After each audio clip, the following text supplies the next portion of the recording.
Welcome to My Favorite Beatles Song, the podcast where we celebrate the music of the Beatles with a distinguished guest.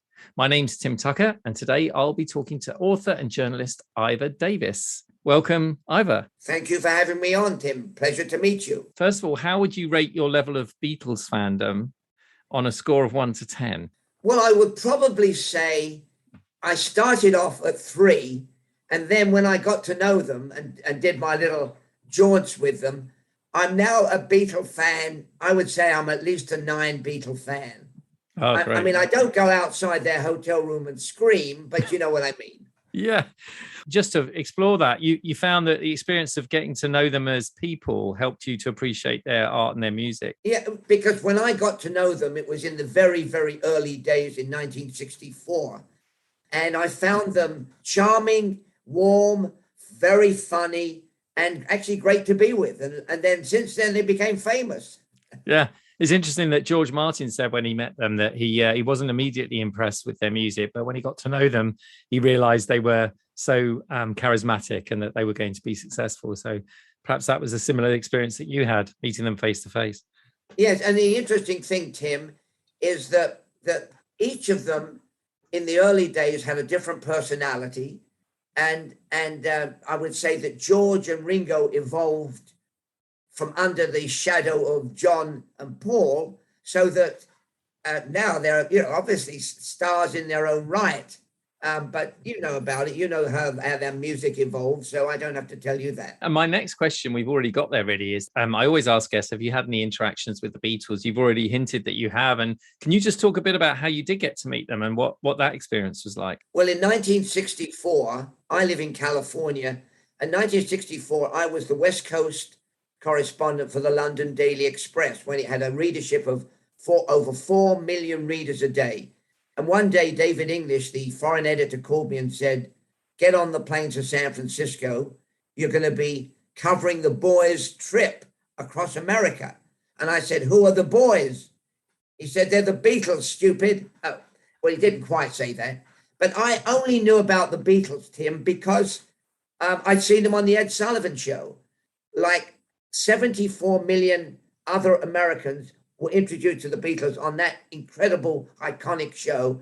And so the Beatles were coming to America. My job was to travel with them, write about them, eat with them, sleep with them, drink with them, and write George Harrison's column for the newspaper.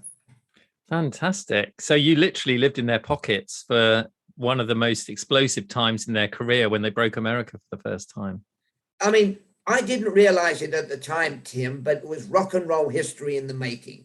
Mm. I went along and thought, well, this is the way rock concerts are, but they weren't that way. And the Beatles were very nervous because can you believe they were worried? Brian Epstein, their manager, was worried, Tim, that they may fall on their face. I mean, guys like Tommy Steele and Cliff Richard came over, were okay, went back.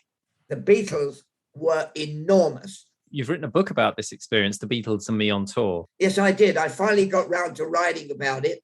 And I'm happy to say that next year I'm going to bring out my 60th anniversary updated version of the book, because since I joined the Beatles family, and I mean, I must tell you, Tim, that 15 years ago, I traveled with the Beatles, no big deal. And then when I wrote the book, I got to know a little bit Paul again, Ringo again, and the enormous family. I mean, you're part of the Beatles family. Do you know that?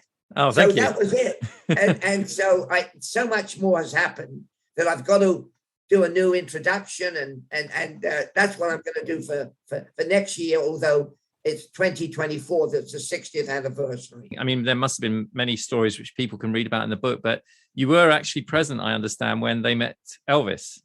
Yeah, yes, I was. And the amazing thing was in 1964, the Beatles wanted to meet Elvis. And Brian Epstein got together with Colonel Tom Parker. It never happened. The Beatles were too busy. Elvis was making movies. The next year, 65, when they came back to America, I got a call. We're going over to see Elvis. And 2 limos, Beatles in limo 1, me in limo 2, raced over to Elvis's house to meet the king of rock and roll. So John wanted to meet Elvis. And when we got to the house, Brian Epstein said no photographers, no tape recorders, no reporters. Well, although I was a reporter, I went in under the carpet, so to speak. And when they got there, everybody was in awe of Elvis, and nobody said anything for 15 to 20 minutes. And then Elvis, who looked like Elvis, because I always remember the vision of him in what we call shag carpeting sideburns. That was Elvis on the couch. He never said a word. They never said a word. Finally, Elvis said, unless you guys came here to jam, I'm going to bed. And that kind of broke the ice. Right. But I must add one thing about that meeting, Tim. I didn't realize at the time that Elvis was jealous of the Beatles. Number one, they knocked him off the hit parade. Number two, Elvis was making 3 mediocre movies a year, and the Beatles came out with one movie, A Hard Day's Night, and it was a smash hit. And finally, the other thing I never realized was that Elvis had seen news reports of the week before they met him. The Beatles played to 55,000 people, Shea Stadium in New York. Elvis had not played live since he came out of the army. So there was all those elements, underpinnings that I didn't realize, but that was why Elvis was a little bit cool when he met them. Right. I mean, talk about an iconic occasion with 2 giants of rock music meeting together and you being there. That must be so special. It was, but Tim, not one single photograph was allowed. I mean, It's crazy, isn't it? It's been a hard day's night, and I've been working like a dog. It's been a hard day's night. I should be sleeping like a log. But when I get home to you, I find the things that you do will make me feel alright. The song you've chosen is A Hard Day's Night. Released in the UK as a single on July the 10th, 1964, backed with the song Things We Said Today. And actually the album A Hard Day's Night was released on the same day. In the US, it was released as a single on July the 13th. The album was released a month earlier. It was written exclusively by John Lennon. We can talk about that. He wrote the song himself very quickly to get the title track for the movie A Hard Day's Night. So those are the facts. It was obviously very successful, one of the quickest, fastest selling singles of all time up to that point. But what does it mean to you, thinking back to that song in particular? Well, the thing is, would you believe, Tim, that when the Beatles performed on that American tour, I'm going to ask you this, how long do you think they performed at each concert? Take a guess. Yeah, I mean, I know this, I think, but I, you would expect about an hour, wouldn't you, or something like that? You would. What was the actual running time? Well, it was 29 minutes.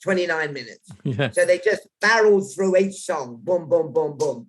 But why I liked A Hard Day's Night was, well, first of all, it took a long time for me to learn what the words were, because can you believe that the girls, the audience, mostly girls, screamed nonstop from start to finish so that you couldn't hear the lyrics? But what I liked was that John gave it a particular a build-up, and he gave it a build-up, Tim, because he knew that the film was coming out in America momentarily, and he wanted to promote it. And that's the only time that John stopped in a concert, when he said, and now we're going to sing A Hard Day's Night, which is the theme song of our new movie, end of commercial. Thank you, Ringo. The next song we're going to do is our latest record. I hope you still remember it. It's our title song from our film. It's called A Hard Day's Night. It's been a hard day's night, and I've been working like a dog. That was it. They never conversed with the audience. So it was funny. And then you've told a little bit about the background, but can I tell you a little additional story that goes with that? Song? Please. Yeah. So it was August 1964. We were in Atlantic City, and the Beatles said, or Brian said, come over to the suite at the top of the hotel, a big ballroom type place, and we're going to show you A Hard Day's Night. We hadn't seen it. So I trotted along, and the Beatles came along, and just before the lights went down, the door opened, And the promoter walked in, the man who did the promotion in Atlantic City, walked in with about 7 or 8 rather scantily clad young women. And I thought, well, this is my lucky day. No. He said to the Beatles, and this is true, I don't know if people told you this story before, but I was there and it happened. He said to the Beatles, take your pick. Well, the Beatles were a bit perplexed, but they quickly got the idea. So they decided, they all chose a young lady and they went off, and I'm sure they showed them the Atlanta boardwalk or whatever hell it was, you know, you can use your imagination there. And we were surprised. And then the lights went down and we watched the movie and we were enthralled by the movie. And when the lights went on again, the Beatles were back with their young escorts, put it that way. And it was one of those things. And I think Brian was away in New York at the time, but when Brian came back, he was a little bit upset that this was off program. Anyway, I don't want to yammer on too much, but that's my vivid memories of A Hard Day's Night. When I'm home, everything seems to be right. When I'm home, feeling you holding me tight, yeah. It's been a hard day's night. I think it was 15 or let's see, 30 minutes, 2 or 3 minutes, about 12 songs or 10 or 12 songs, the song list. And that always took the roof off. And it was kind of the iconic song. And it kind of, in a way, explained the madness that I had been seeing. A Hard Day's Night, A Hard Day's 4 weeks, A Hard Day 5 weeks. So it was a song that was easy to remember. The lyrics are fun. And I must add this because my favorite rendition, and I tell me you haven't seen it, you must see it if you haven't, of A Hard Day's Night is by Peter Sellers. Oh yes, I know that. Yeah. He does a Laurence Olivier version of A Hard Day's Night played by Peter Sellers. It is. Every time I watch it, I can't stop laughing. When I'm home, everything seems to be right. When I'm home, feeling you, holding me tight. It's been a hard day's night, and I've been working like a dog. It's been a hard day's night. Sellers was a buddy of the Beatles and used to hang out with them, and they loved him from the Goon Show. I mean, John and the rest of the gang, particularly John, loved the Goon Show. Peter Sellers, as those older folk than you, Tim, remember, the Goon Show was part of our fabric growing up in England. You can hear that in some of their musical experimentation later, can't you? In the sort of psychedelic period when they introduced voices and sound effects. Yellow Submarine. I mean, you probably studied it more than I have, but there's all these funny voices, the goon voices, all about and all that sort of silliness. And it was straight out. It was a lovely ripoff of a lot of the Goon stuff.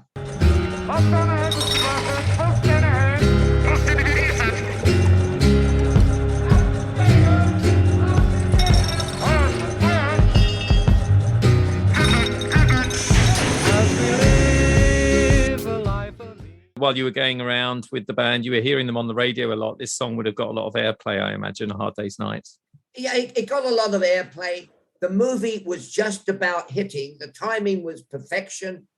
Every performance, John was the only time he actually spoke to the audience was to say, "This is from our new movie. See the movie." And so in a way, it captured the mood of their 1964 tour. A lot since that time, a lot of analysis has gone into their songwriting, and there are a few innovations about this. That to start with, the opening chord, which is so dramatic, isn't it? That big crash of a chord, which people even now, I was reading a book by Dominic Pedler, a previous guest, who said no single sound in history of music is as instantly recognizable as that. I mean, you studied, you're the musicologist. I mean, I'm just the appreciator. But many, you mentioned George Martin, and you know this. to be honest with you, I would say that when we were on tour in '64 with the Beatles, their music was what everybody called lollipop music. And then what happened was, as the Beatles grew older, they started experimenting. And thank heavens they had George Martin, because look what he did. I mean, just look at the early "I Want to Hold Your Hand," straightforward up and down stuff to what they produced in what 250 songs that they. Oh my God! Look at the difference. But even in this song, which may have been considered part of that lollipop period, there are some innovations, and that chord is one. I've got a great book. I mentioned this guest, the Beatles Songwriting Secrets. It's a very big book, and he dedicates a whole chapter to just that chord. Yeah, really? Oh my God! Well, because musicologists have been trying to pick it apart, because there's two guitars, a bass, and a piano on it, and they're playing a very unusual chord, so you can't reproduce it on a single guitar. For the record, the analysis by Dominic Pedler claims it's a G11 over a D. So for those listening, that's what the definitive answer is to what that chord is. But lots of people have different opinions on that. But it's also partly because it was played on a 12-string guitar by George Harrison. This is the first time an audience had heard a 12-string guitar. I don't know if you're aware of that, especially in the jangling outro at the end, the last pick chords at the end of the song. You can hear it quite clearly.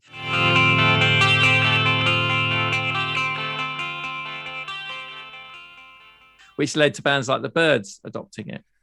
Well, it's funny you should say that, because I'm quite friendly with Chris Hillman of the Byrds, and he is a friend of mine, and he tells me that when they started out, somebody said, you can be the American Beatles.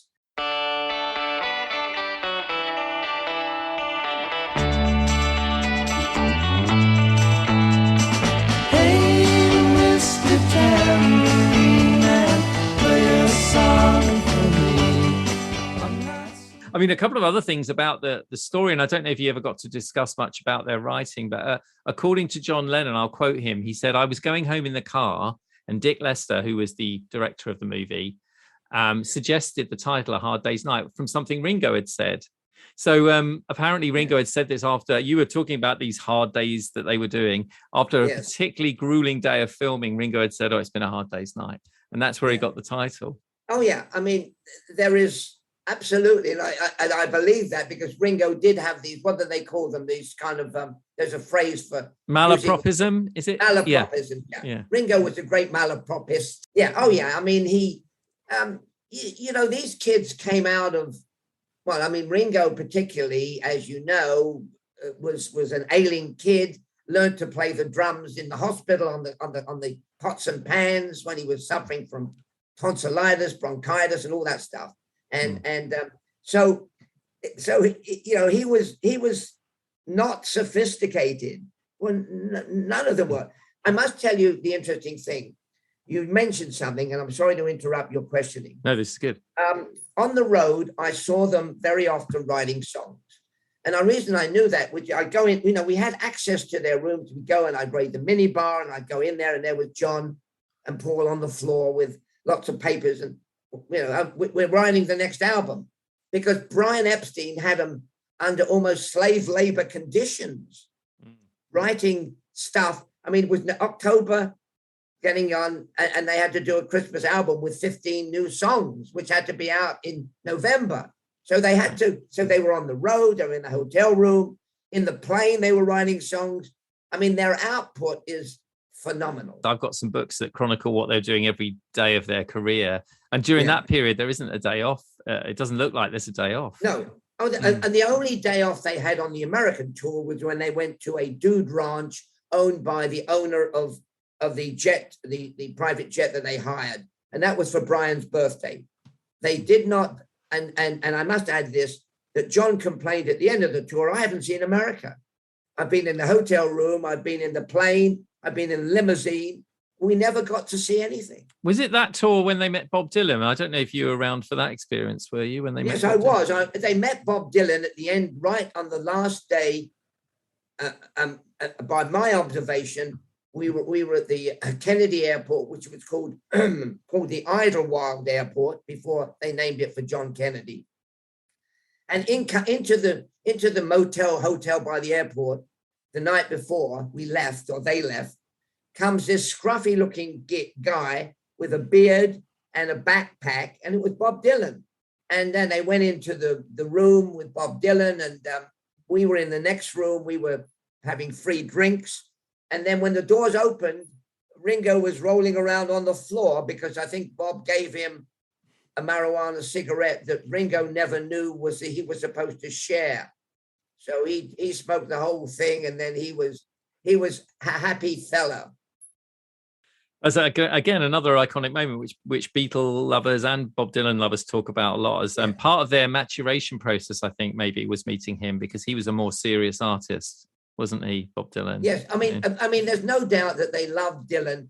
I think John had said at the time that they wanted to meet Dylan, and I think Dylan at the time, and this is not a musical note, I think Dylan was going out with Joan Baez, and Dylan got a little bit PO'd with John because John kind of made nice, trying to make nice with Joan Baez, but that's not a musical note. But they're all musicians, so I guess I can throw that in. Yes, it's interesting. But John introduced Dylan's music to the other three.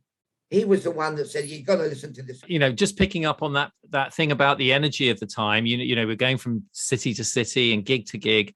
The story that everyone tells about this song, "A Hard Day's Night," it was written. John Lennon got the idea of the song title from Ringo, suggested by Dick Lester. He said then, I went home and wrote it straight away, and he said because there was a little competition between Paul and I as to who got the A side of the single, who got the hit single. So he went home, wrote it, came back, and they recorded it. And according to Beatles experts, it was written, arranged, rehearsed, and recorded in less than 24 hours, that song, which is incredible, isn't it? Well, listen, it is astonishing because the prodigious output of their stuff is unbelievable. I mean, I think I said, what was it, 240 songs, they wrote 240 songs? Come on, most people write a dozen songs, 20 songs. It's a phenomenal thing. And I think that chemistry between John and Paul obviously helped to not only the competition between them, but the chemistry between them helped to drive that energy, didn't it? At the time, I imagine they were getting on well. Your experience of hanging out with them, this must have been a time when they were very close. Well, I want to tell you, I was very close to them. I saw them on the plane. I saw them in the hotel. I saw them backstage at the concert. They got on tremendously well. I never, ever on that trip saw an argument. I did see that George was made to take a back seat, and they used to kid, let George sing a song or give George a song. And even Ringo was kind of on the back burner. But it was John and Paul center stage, although George was center stage. And that was the pecking order. Yeah. And anyway, that was obvious, was it, from your experience? Oh, yeah, it was pretty obvious. And to be honest with you, Ringo didn't have much to say for himself. George was not too eloquent, even though I had to write his column for him. Paul and John were they were the motor mouths in a nice way. I'm saying that. I don't mean to be insulting, but they were fun, and they were the ones that were sort of the upfront guys.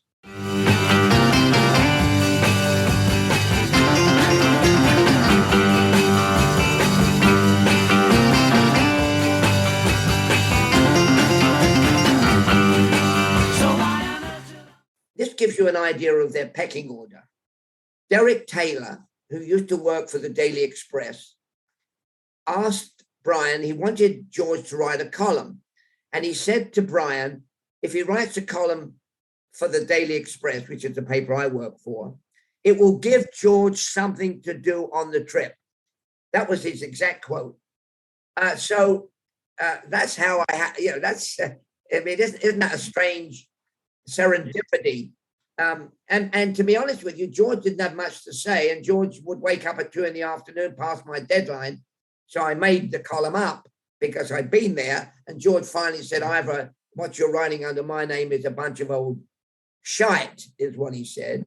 And I said, well, George, wake up, tell me what's going on in your mind and we do a better column. Anyway, that was funny. Did you interview him at all for parts of it? Did he get any? Well, I tried to, but let's say we were in New Orleans, and my deadline was 11 o'clock in the morning, and George was asleep until 2 in the afternoon. So I made up. I saw the column I wrote. It was rubbish. It was absolute rubbish. We're in New Orleans, the home of the blues, and this is. That sort of trite rubbish that I wrote because I didn't want to make stuff up that it could be libelous. And George didn't like me saying we're in New Orleans, and it's what a place. Look, blues all over. With the hectic pace going on, it must have been difficult circumstances. I can imagine as a journalist myself writing under those circumstances. Yeah, but you've got to remember, but then we didn't have heavy security. On the hotel, there was maybe a security guard to make sure the fans didn't get into their rooms. But it was easy peasy. And I could go next door and ask them something or raid their minibar or play Monopoly with John. So there it is, different time. Absolutely. Well, this song is, like many of their songs, is a perennial favorite. You're not the only person to have chosen it. Phil Collins, the drummer of Genesis, but also a singer-songwriter in his own right, said, "Only now and again, as if in a dream, that I acknowledge the fact that I was in A Hard Day's Night. When the Beatles walked out on that stage, all my friends went berserk. I just settled back to watch and listen. They played a few songs, Tell Me Why, If I Fell, You Can't Do That, and this song, A Hard Day's Night. Even now, every time I hear that opening chord, that chord that is so indefinable, so distinctive of an era, I feel a warm glow," he said. So it's certainly still striking a chord with people right through to today. How do you have any way of explaining their perennial popularity? Well, what amazes me is when I go to Beatle conventions and speak about the Beatles, there's not only mum and dad, but there's gran and grandpa, and there's the kids. There's a 14-year-old young man in Boston who has a terrific Beatles show. He knows more about the Beatles than I do. So it is cross generations. And then, of course, there are programs like Breakfast with the Beatles, Lunch with the Beatles, Midnight Snack with the Beatles. You could go on forever. Yeah, but don't you think, Tim, that George Martin was a big influence on their changing music? Oh, absolutely. Yeah, I think if there's anybody who deserves the fifth Beatle tag, for me, it's George Martin, actually, yes, because his contribution musically is enormous, isn't it? Yeah. Yes. I think he did a lot to help them mature. Absolutely. Now, I demanded that you just choose one song, which you did, thank you. But are there any other Beatles songs you want to give an honourable mention to that have reminiscences? Yeah, I love when I hear Eleanor Rigby, because it's a kind of a sad song, and then there's Yesterday, which is so appropriate to today. Yesterday, don't we know all our troubles seem so far away, Tim?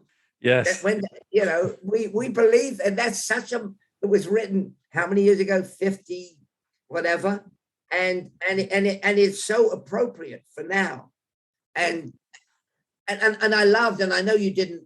This doesn't quite fit your pattern, but I loved John Lennon's Working Class Hero, because I when he came to LA, I knew he was in LA, and then I discovered he was doing primal therapy, and then after he did this primal therapy, which was another trendy Hollywood therapy, to be honest with you, but it did well for him, because, as you know, he and Yoko wrote with their Plastic Ono band. They wrote and he sang Working Class Hero, and in a way, it hit me, because I fancied myself as an East End kid, a working class hero, and so I love that song. Did you get to see John when he came back into LA? Yes, I did. I got to see him when he had his Lost Weekend, which lasted 18 months, with May Pang. And I went to see him, and he was, it was fun. I got together with him again. And I asked him about what he thought. I've written a book about the Manson murders. And when I was there from day one of the Manson murders, and when I heard that Manson encouraged his people to go out and kill people, because he played songs from the White Album like Helter Skelter and what have you. John, when I brought that up, I said I was at the trial, John, and they wanted to bring you down as a witness. I mean, can you believe that? Fortunately, they never did. And John was very angry and said, what the hell has that got to do with, knifing people? But John was very upset with that whole, the Beatles made me do it White Album stuff. Had you seen a change in his character from the early days of Hard Day's Night? Yeah. I mean, he was still, look, John was a provocateur. John liked to take the needle. He liked to needle you. He was still, I mean, he was brilliant. His mind worked in goon show business. He would come out. I mean, I remember seeing him watching television, watching Fidel Castro in a hotel in Key West, Florida, on the television live. And when the television was off, John did a Fidel Castro impersonation, which was brilliant. So John was the most quixotic, provocative, said what he meant. And Paul was the PR guy. Paul is still the PR guy. I mean, I saw Paul 2 or 3 years ago after his concert, and he was charming, and he was always charming. Yeah, so. That's lovely. Yeah, it's good that you got to revisit them and see them at different points in their career. That must be so fascinating. Yeah. We mentioned at the beginning that your book is getting published again next year. Where would people go to find out more about your books and your work? Well, you can find me as Ivor Davis author on Facebook. I'm on Instagram. So you can also go to, I always get up, www.ivordavisbooks.com and see what else I've written. I've done a lot of cruise lectures. And one day I was in Argentina and we went to the Falkland Islands. Now, everybody in the UK knows where the Falkland Islands is and knows Maggie Thatcher sent the troops to war. And I went to the Falkland Islands and I thought, wow, thousands of miles from UK, everybody speaks with an accent. There's about 2,000 residents there and about 1 million penguins. And I thought, I'm going to write a book for children about the penguins who want to become rock stars like the Beatles. Oh, that's how that came about. I wrote a children's book called Ladies and Gentlemen, the Penguins, because that's the way Ed Sullivan introduced, Ladies and Gentlemen, the Beatles. Yes, that's what he did.